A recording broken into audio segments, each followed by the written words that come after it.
সুপ্রিয় দর্শক সবাই কেমন আছেন? আমি এখন আছি মানিকছড়ি ইউনিয়নেতে। তো মানিকছড়িতে আজকে সাপ্তাহিক হাটে কী কী বাজার বসেছে তো সেটা আপনাদেরকে দেখাবো। তো এটা হচ্ছে মানিকছড়ি মহামণি খাল। দেখেন এই জায়গাটা অনেক সুন্দর, চারপাশে প্রাকৃতিক একটা দৃশ্য রয়েছে এবং মাঝখানে একটা সেতু রয়েছে। এই সেতু দিয়ে অনেক মানুষ আসা যাওয়া করে। তো জায়গাটা একটু ভালো করে সবাই দেখে নেন। এই যে দেখুন কত সুন্দর একটা জায়গা। তো এটা হচ্ছে মুরগির বাজার। এখানে অনেক মুরগি উঠেছে দেখুন, আসলে এগুলা বিক্রি হয়ে গেছে।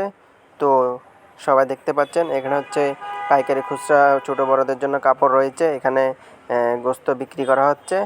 তো সবাই কেনাকাটা করছে। এটা হচ্ছে মোষের চামড়া, এগুলা খুব সহজে বিক্রি করা হয় এবং যারা ক্রেতা তারা এগুলো কিনে নিয়ে যায়। এখানে ফল বিক্রি করা হচ্ছে, দেখেন ড্রাগন ফল রয়েছে, সাথে আপেল। এটা হচ্ছে মাছ বাজার। তো এখানে কিন্তু অনেক মাছ বিক্রি হচ্ছে, অনেক প্রচুর মানুষ রয়েছে।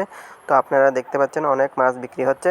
তো এটা হচ্ছে একটা মুরব্বি, এখানে দেখেন অনেক মুরব্বিটা অনেক কিছু নিয়ে বসেছে। এটা হচ্ছে সবজি বাজার, এখানে সবজি বিক্রি করা শুরু হয়ে গেছে।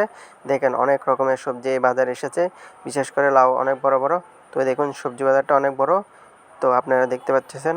তো আপনারা এখানে দেখতে পাচ্ছেন এগুলো হচ্ছে কুচ্চা মাছ।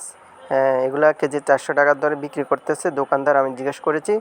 দেখেন সাথে কিন্তু মুরগির মাংসগুলো টুকরা টুকরা করে বিক্রি করা হচ্ছে।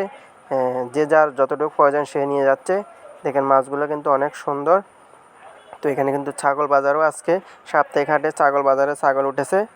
তো বেশ মিলে আসলে অনেকটা সুন্দর। এখানে কিন্তু পাড়ি নারীরা কেনাকাটা করতেছে, তাদের নিত্য প্রয়োজনীয় সামগ্রীগুলো নিতেছে। দেখুন কত সুন্দর। আর এখানে মুরব্বি চাচা পাথর বিক্রি করতেছে, দেখুন কি সুন্দরভাবে সবাইকে বুঝাইতেছে।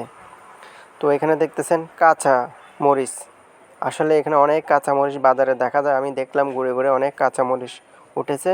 তো এটা হচ্ছে নাপ্পি, এখানে পাহাড়িদের একটা জনপ্রিয় খাবার নাপ্পি, এটা বিক্রি করা হচ্ছে।